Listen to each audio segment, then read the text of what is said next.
we'll guide you through how to upload folder into Obsidian. Quick disclaimer, you need to follow this step-by-step guide carefully, because skipping a single step will affect your final result. If this guide helpful, don't forget to like and subscribe. First, comment if you still need our help or want to ask something. Second, open your Obsidian application and load the vault where you want to import new files or folders. Wait for the workspace to fully open. Then make sure the File Explorer sidebar is visible on the left side of the interface. This sidebar helps you view the folders and notes inside your vault. Scroll down to the bottom of the sidebar until you find the name of your current vault. Right-click directly on the vault name to open the available options menu. From the context menu, select the Show in System Explorer option to open the vault location in Windows File Explorer.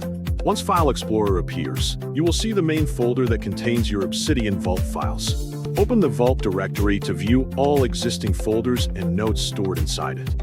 Next, press Ctrl+T on your keyboard to open a new File Explorer tab, allowing you to manage both locations more easily. In the new tab, navigate to the folder that contains the notes or files you want to bring into Obsidian. When you find the correct folder, right-click it and select Copy from the menu. After copying the folder, switch back to the File Explorer tab that contains your Obsidian Vault folder. Right-click inside the Vault directory and choose Paste to begin transferring the copied files. Wait patiently while Windows completes the copying process and moves the files into your vault. The time required depends on the number and size of the files being transferred. After the transfer finishes, close the File Explorer windows and return to your Obsidian application. Allow Obsidian some time to refresh and detect the newly added content inside the vault.